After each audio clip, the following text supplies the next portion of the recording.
Menos de 5 minutos en redes sociales bastan para impactar en el ánimo en tiempos de COVID.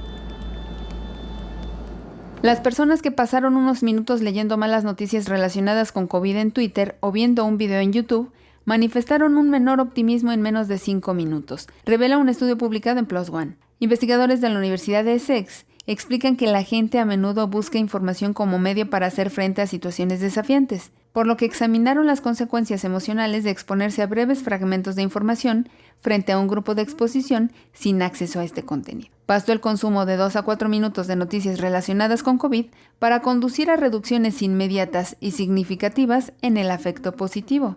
Nuestros hallazgos sugieren la importancia de ser conscientes del propio consumo de noticias, especialmente en las redes sociales, dijo la investigadora Catherine Buchanan. En algunos países el consumo de noticias a través de redes sociales está aumentando, aunque la gente reconoce que las noticias en estas plataformas en algunas ocasiones tienen menor calidad, precisión, confiabilidad e imparcialidad. La mitad de los adultos en el Reino Unido ahora usan las redes sociales para mantenerse al día con las noticias, incluido el 16% que usa Twitter y 35% que usa Facebook, informó Elizabeth Ortiz.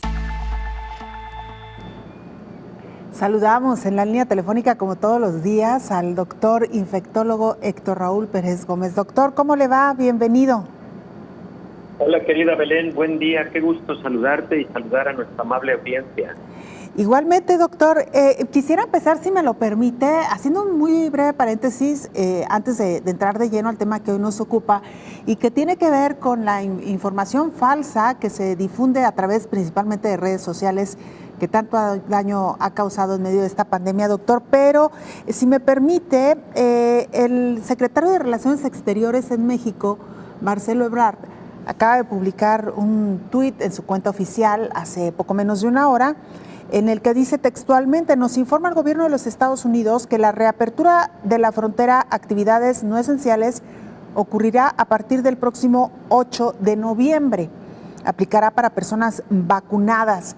Ayer lo adelantábamos ya, doctor, ya Estados Unidos había dicho, había anunciado la reapertura, no habían fijado una fecha específica, hoy ya la tenemos, 8 de noviembre, confirmada por el secretario de Relaciones Exteriores. Y todo esto nos lleva, doctor, a regresarnos a un tema que hemos venido abordando: la vacunación como el pase para poder viajar, por lo menos en los próximos meses. Y recuerdo, doctor, que nos quedaba un tema pendiente, porque hay países que ya no están pidiendo una prueba PCR, pero sí una prueba de antígeno también para las personas que desean viajar. ¿Cuál es la diferencia entre una y otra, doctor? Y quería usted también agregar algo sobre las pruebas de antígeno, doctor. Sí, Belén, mira, las pruebas de antígeno son excelentes pruebas.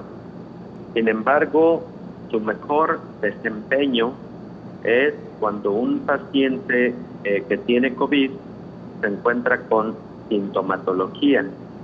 Un paciente que no tiene sintomatología y está infectado con el virus SARS-CoV-2 tiene la probabilidad de que su prueba de antígeno, aunque esté infectado, resulte negativa.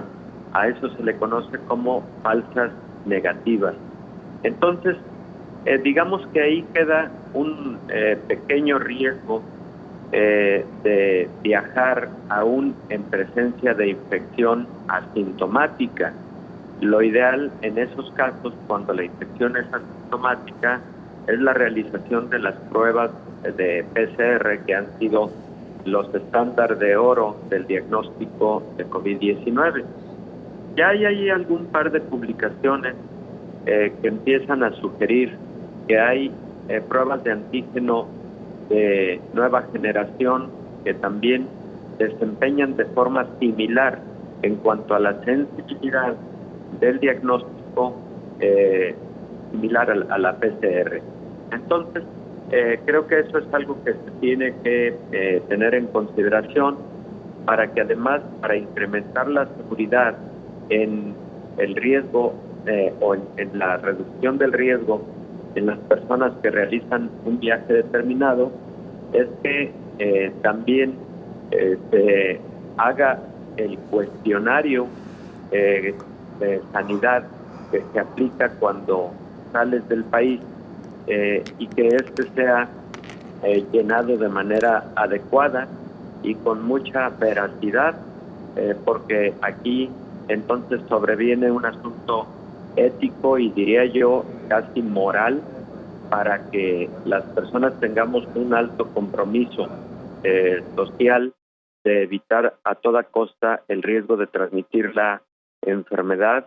Y en ese sentido, por ejemplo, el cuestionario además incluye el antecedente de si determinada persona tuvo recientemente contacto con un caso de infección por SARS-CoV-2. Entonces, la suma de los dos factores, tanto la prueba negativa, ya sea de antígeno o de PCR, preferentemente de PCR, y el cuestionario a la salida de un determinado país que sea llenado con veracidad, eso es lo que reduciría el riesgo en personas que están viajando. Y por otro lado, Belén, si me lo permites, pues sí. es un anuncio. Perdóneme, doctor, Sí. que vamos a tener que interrumpir un segundito. Le ofrezco una disculpa enorme, Adelante. pero tenemos que despedir el programa en Canal 44 en este momento para que nos enlacemos a la marcha por la defensa del presupuesto universitario. Pero usted que sigue Coronavirus la Pandemia, quédese con nosotros en el 44.2. Ahí sigue nuestra señal. Gracias a nuestra audiencia en Canal 44. Continuamos.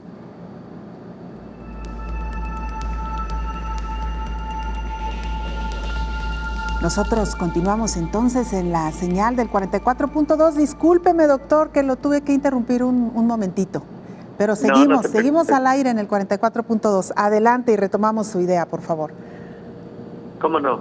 Bueno, pues es un buen anuncio el que hace el canciller Marcelo Ebrard respecto de la apertura de la frontera por vía terrestre hacia los Estados Unidos. Por otro lado, creo que motivo de análisis es el hecho de que los Estados Unidos estarán solicitando obligadamente cierto tipo de vacunas para poder ingresar a el país del norte. Y esta situación pone en alguna dificultad algún porcentaje de la población mexicana que sí se ha vacunado ya, pero que se vacunó con algún biológico de los que todavía la Organización Mundial de la Salud, digamos, ha aceptado como válidos, y los Estados Unidos de igual manera han adoptado esta misma postura, y me refiero principalmente a las vacunas de China, sobre todo CanSino, y también a la vacuna rusa Sputnik V, que, bueno, en algunas estimaciones, de hecho, en la página de la Secretaría de Salud en México, específicamente en la que se refiere al calendario preliminar de entrega de vacunas para el 2021 en México, se estima que a partir del 6 de octubre se estarán recibiendo alrededor de 35 millones de dosis de algunas de estas tres vacunas, CanSino, Sputnik o Sinovac, y que esto representará alrededor del 30% de la vacunación en México, de las personas vacunadas en México. Entonces, por eso ha surgido mucho la duda entre la población que se vacunó con alguno de estos biológicos y quiere viajar a los Estados Unidos, ¿qué es lo que va a hacer? Si va a necesitar ponerse una vacuna como Pfizer, como AstraZeneca o como Moderna que está solicitando Estados Unidos para poder permitir el ingreso. Claro. Doctor, regresando un poquito al tema de la prueba de antígenos, porque nos están llegando algunas preguntas después de esto que usted comentaba, que una prueba en un paciente asintomático, una prueba de antígeno, pudiera dar un falso negativo, entiendo. Nos preguntan también, doctor, que si estas pruebas de antígeno funcionan para alguien que quiere saber si ya el virus ha desaparecido de su organismo una vez que ha pasado la cuarentena de 14 días, que bueno, es erróneamente llamado cuarentena, pero digamos este periodo de 14 días para que el virus desaparezca del organismo, doctor. Son de utilidad, Belén, como también es de utilidad la prueba de PCR, pero en las personas que han tenido poca sintomatología y cursaron la enfermedad como una enfermedad leve y que cursaron en su casa, digamos, sin necesidad de hospitalización, que no estuvieron graves, no hay necesidad de realizar una segunda prueba para definir si esa persona ya no tiene el virus. A los 12 días de haber tenido este aislamiento, siempre y cuando el paciente ya no tenga ni fiebre ni tos, puede dejar el aislamiento sin necesidad de hacer una segunda prueba y sin riesgo de transmitir la enfermedad a ninguna otra persona. Esas son guías de la Organización Mundial de la Salud que fueron publicadas prácticamente desde junio del año pasado y cayó en desuso, insisto, la segunda prueba, digamos, para determinar que la infección ha desaparecido o ha cesado. No hay necesidad de una segunda prueba en las personas que tienen COVID leve o COVID moderado. Eso es. Y en caso de que, digo, usted lo ha dicho también antes, doctor, que no es necesario que las empresas, y este ha sido un llamado que usted ha hecho a las empresas, que no pidan este tipo de pruebas a sus trabajadores para que regresen. Pero entendemos que hay todavía algunas empresas que le piden al trabajador que una vez que ha pasado el confinamiento de 14 días, muestre una prueba negativa de PCR o antígeno, pero esperemos que esta práctica cada vez sea menos solicitada, doctor. Sí, definitivamente esperemos que así ocurra, porque de lo que se trata ahí es que el área de sanidad de estas empresas pues actualice esta información y con la evidencia científica que tenemos al alcance, efectivamente ya no hay necesidad de que le pidan al trabajador una segunda prueba para que pueda reincorporarse a sus actividades laborales. Diferente es en el paciente grave, el paciente que requirió hospitalización o requirió intubación endotraqueal, etcétera. Ahí es otro asunto. Ahí sí se requieren pruebas de control, pero en la gran mayoría, que son los pacientes leves o los pacientes incluso asintomáticos, guardar la cuarentena de 12 días es suficiente y volver a actividades normales sin riesgo para ninguna persona.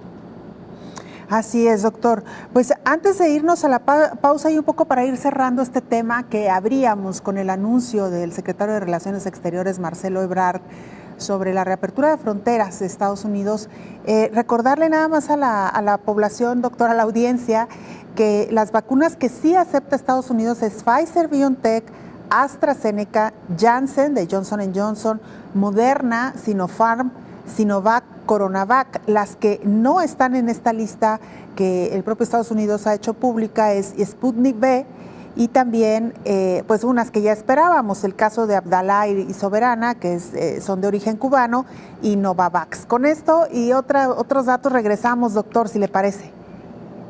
Sí, Belén, cómo no, con todo gusto. Gracias, hacemos una pausa brevísima, regresamos con más información.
América Latina y el Caribe y la Organización Panamericana de la Salud, en un informe que presentaron en conjunto, actualizan la evolución de la pandemia y sus relaciones para la salud, la sociedad y la economía. Definen escenarios potenciales de control y evolución en el corto plazo y profundizan las líneas de acción de largo plazo, recomendadas para fortalecer la capacidad de respuesta del Estado a las necesidades de salud de la población y sus determinantes, en el contexto de una recuperación transformadora. Además, en un contexto en el que la pandemia de COVID-19 aún no se ha controlado, se mantienen los retrocesos sociales en materia de pobreza y pobreza extrema, desigualdad, inequidad en el acceso a la salud, educación y nutrición, entre otros, lo que refleja que el repunte económico no será suficiente para que la recuperación sea transformadora, con igualdad y con sostenibilidad social y ambiental, informó Rocío López Fonseca.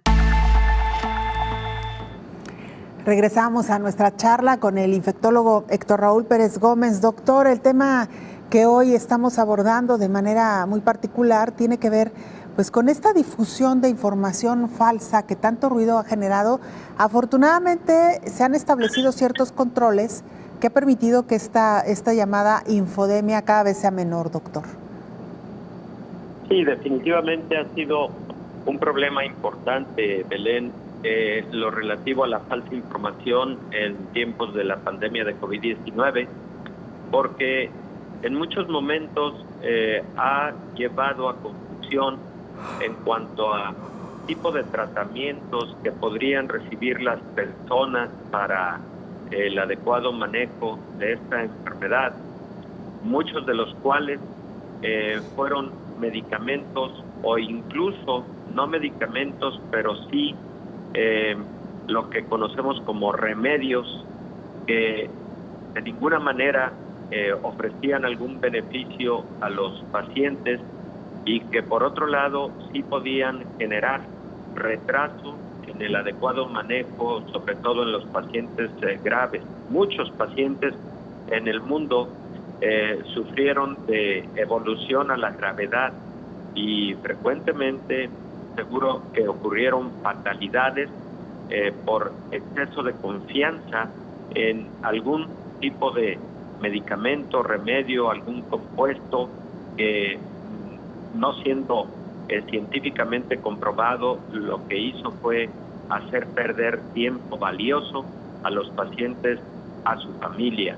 Luego, Belén, también hubo mucha infodemia o falsa información en redes sociales relativo a las formas de transmisión de la enfermedad.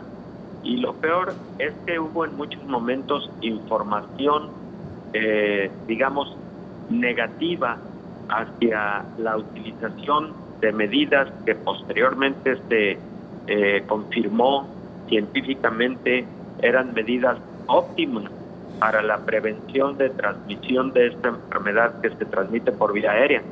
La mayor discusión estuvo precisamente en el uso de cubrebocas, Belén. ¿Cuánta discusión llevó a perder tanto tiempo posiblemente y a el pueblo, a la sociedad, los llevó a una alta confusión respecto de si la utilidad o no la utilidad, cuando ya muchos países estaban demostrando que el cubrebocas era una medida, una herramienta muy valiosa en la prevención de la enfermedad? Entonces esto ocurrió en muchos países, Belén. Recordemos el caso, por ejemplo, de la discusión en Estados Unidos, en Brasil, en México mismo, en muchos países en el mundo. Creo que esta reflexión que hacemos hoy en el programa nos debe llevar a algunas conclusiones fundamentales, Belén, y es el pedirle a la sociedad, a la población, que tenga mucho cuidado con la información que se sube a redes sociales, tanto las que cada quien subimos, como la información que consultamos. Ahí no hay lugar a dudas que, por ejemplo, la información que proviene de redes sociales oficiales de los gobiernos, de las universidades, de los institutos de investigación en el mundo, son información que habitualmente está sustentada en revisiones académicas, científicas, y ahí hay menos riesgo de equivocarnos, por lo tanto, de adoptar consejos que nos pueden ayudar a proteger nuestra salud. Claro, doctor, y recordar que Coronavirus, la pandemia, este programa, que es una producción de la Universidad de Guadalajara, surgió precisamente con ese objetivo de difundir información real, información apegada al escrutinio científico, al rigor médico, y que esto ha sido posible gracias en un porcentaje muy, muy importante a usted, doctor, que nos ha acompañado a lo largo de todos estos programas, por supuesto también de un equipo de reporteros muy calificado, que ha seguido con mucho rigor cada una de las noticias, que ha indagado, que ha contrastado, en fin, que estamos, pues, hay que decirlo y aprovechar este pequeño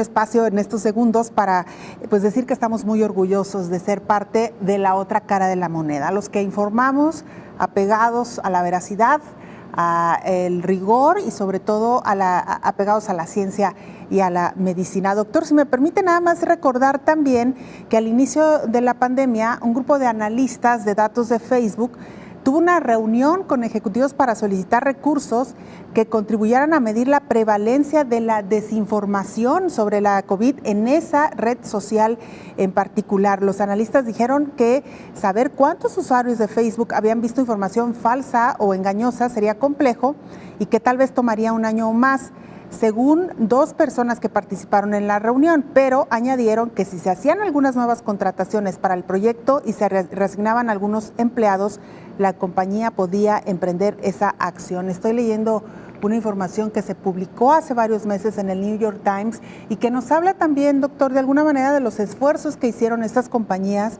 de redes sociales para frenar el avance de la infodemia.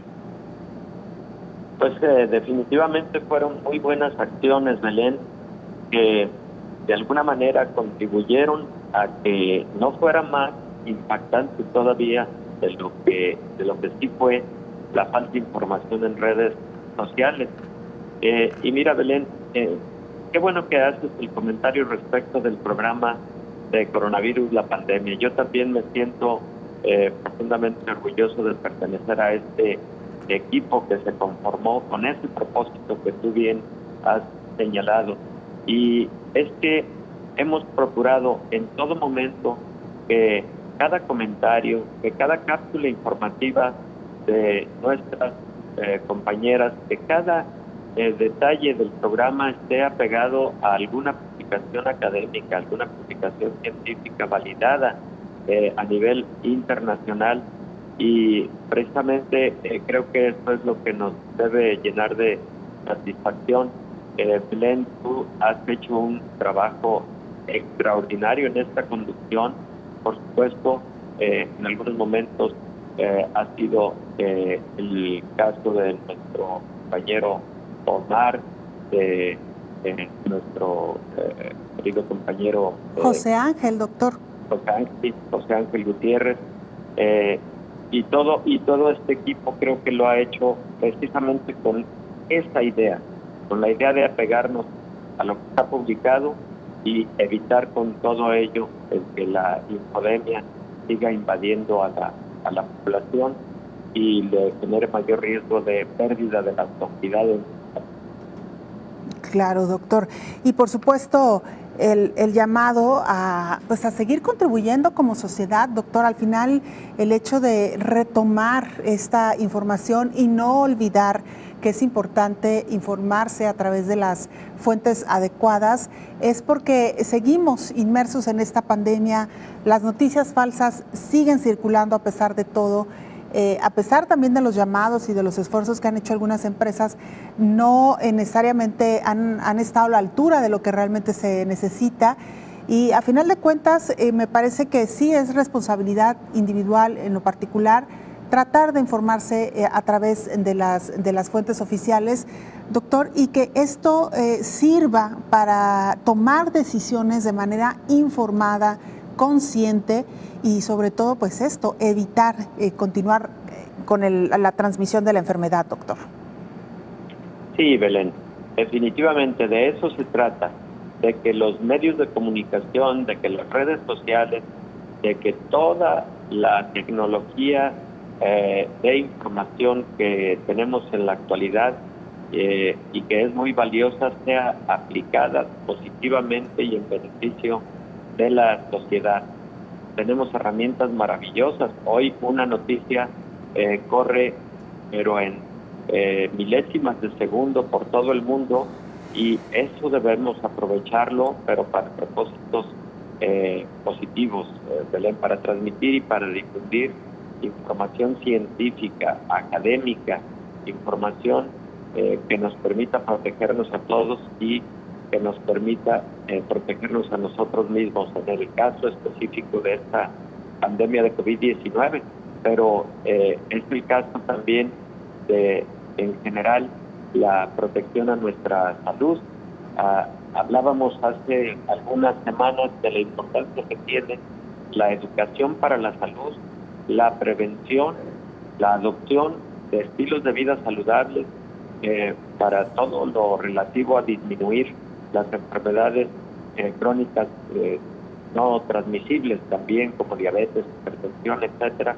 Bueno, pues que nos sirvan las redes sociales, pero para estos propósitos positivos, y que evitemos utilizar las mismas para mal informar, que frecuentemente es de manera inocente y no voluntaria, pero si no tenemos certeza de la fuente académica de donde está surgiendo un determinado comunicado o publicación, pues que no hagamos eco de algo que aparece en una red social y que puede generar en momentos incluso también, Belén, pues alarma en la población, que tampoco eso contribuye a una salud mental a propósito del tema que hablábamos el día de ayer. Así es, doctor. Le agradezco infinitamente su presencia, doctor, hoy y como siempre, y pues nos vemos y nos escuchamos la siguiente semana, doctor. Que tenga un excelente fin de semana. Claro que sí, Belén. Nos vemos la próxima semana. Envío un abrazo con todo afecto, Belén, y de igual manera, que tengas buen fin de semana. Hasta Gracias. pronto. Gracias, doctor. Lo mismo para usted que nos siguió, que nos acompañó. Que tenga un excelente fin de semana. Nos vemos y nos escuchamos en la siguiente emisión.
1.900 hondureños.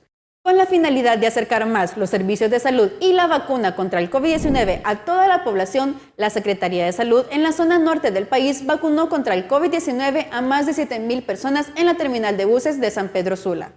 Las autoridades sanitarias movilizaron por más de 2 semanas una brigada de vacunación a la Gran Central Metropolitana de Buses de San Pedro Sula, que al ser uno de los lugares más concurridos de la ciudad, permitió inmunizar a más de 7,000 personas contra el coronavirus. Y después de una semana de receso en muchos centros de vacunación por el feriado morazánico, esta semana se continúa vacunando en diferentes puntos del Distrito Central. Si aún no se ha vacunado, les invitamos a que lo haga. La vacuna salva vidas. Le recordamos a la población que se cuiden en todo momento. Las vacunas no impiden el contagio, por lo que no deben olvidar las medidas de bioseguridad y que de no ser necesario no salgan de su casa. Para Coronavirus la Pandemia, informó Naomi Mesa de STV Telebásica.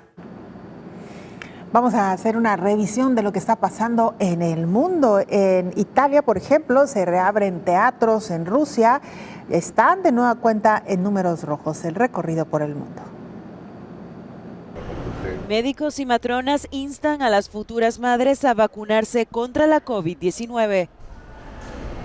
Nuevas cifras del Servicio Nacional de Salud del Reino Unido revelan que casi una quinta parte de las personas que actualmente están gravemente enfermas de COVID son mujeres embarazadas no vacunadas. En Israel, una investigación médica constata que el virus puede causar graves problemas a la futura madre y a su bebé en las últimas fases del embarazo. Puedes vacunarte en cualquier momento del embarazo y cada vez tenemos más datos que nos dicen que no aumenta el riesgo de aborto espontáneo, no aumenta el riesgo de mortinato. Por otro lado, en Rusia, los contagios y las muertes diarias por COVID están a punto de registrar máximos históricos. Esto se debe principalmente al rechazo colectivo a vacunarse y a la reticencia del Kremlin a endurecer las restricciones. Y de noticias malas pasamos a las buenas. En Italia, los teatros y cines han reabierto completamente tras más de 1 año y medio de restricciones. Los clubes nocturnos tienen ahora un aforo máximo del 50% en el interior y el 75% en el exterior. Para acceder, los italianos deberán mostrar su pase sanitario para demostrar que están vacunados, que han dado negativo en las pruebas o que se han recuperado de la COVID-19. Especialistas advierten sobre el mal uso de las redes sociales, ya que afecta a la salud mental, principalmente de la población infantil y adolescente. La Asociación Británica Royal Society for Public Health, en alianza con el Young Health Movement, publicó un informe sobre los efectos positivos y negativos de las redes sociales sobre la salud mental en jóvenes entre los 12 y los 24 años. Concluyó que estas generan un aumento de las patologías de salud mental en este colectivo, al menos en un 70%. De acuerdo con la investigación, Instagram encabeza las plataformas que tienen peor impacto para el bienestar de los menores en razón a que su propia dinámica genera expectativas poco realistas, contribuye a que los jóvenes sientan inseguridades frente a su imagen corporal, sobre todo las mujeres, e incluso se desarrolla el síndrome FOMO, llevándolos inevitablemente a incrementar síntomas relacionados con la ansiedad, la depresión, el insomnio, la irritabilidad, la apatía y la pérdida de interés por tareas propias de su edad. El síndrome FOMO es un tipo de ansiedad social por estar conectados y al tanto de todo lo que otros están haciendo para no perderse ni un detalle. Millones de usuarios de Instagram pueden padecer este síndrome, pero ignoran esta condición. Se estima que al menos un 13% de la población mundial lo padece, según datos de Health Science Center College of Medicine de Texas. Y con el confinamiento por la pandemia, estos números y adicciones se han afianzado todavía más y han empeorado. Por ejemplo, en Colombia, un informe publicado recientemente menciona que en el 2019 los colombianos entre 16 y 64 años pasaron diariamente 3 horas y 31 minutos conectados a redes sociales, mientras que en 2020 destinaron casi 4 horas, con un promedio de 3 horas y 45 minutos, cifra que se mantuvo sin variaciones en el informe presentado en 2021. Llama la atención que el promedio diario en redes sociales en 2021 de los colombianos supera el de países como Argentina, 3 horas 22 minutos, o México, 3 horas 27 minutos. Con la mayor parte del mundo en confinamiento por la pandemia de COVID-19 entre 2020 y 2021, las cifras de usuarios globales en redes se han mostrado al alza. Actualmente, 4.200 millones de usuarios en redes sociales en el mundo, lo que representa un crecimiento interanual de más del 13%, esto es, 490 millones de nuevos usuarios. Y esta exposición a las redes sociales y al Internet ha generado también las toneladas de información falsa o descontextualizada de la COVID, que ha provocado en muchos crisis mentales y económicos en el mundo, informó Rocío López Fonseca. Viajamos ahora a Perú para saludar a nuestra compañera Miriam Upío. Ella es periodista del canal USMP TV Perú y desde ahí nos presenta el siguiente informe. Miriam, qué gusto verte y escucharte. Adelante. Buenos días, Belén, y a todo el auditorio del Canal 44.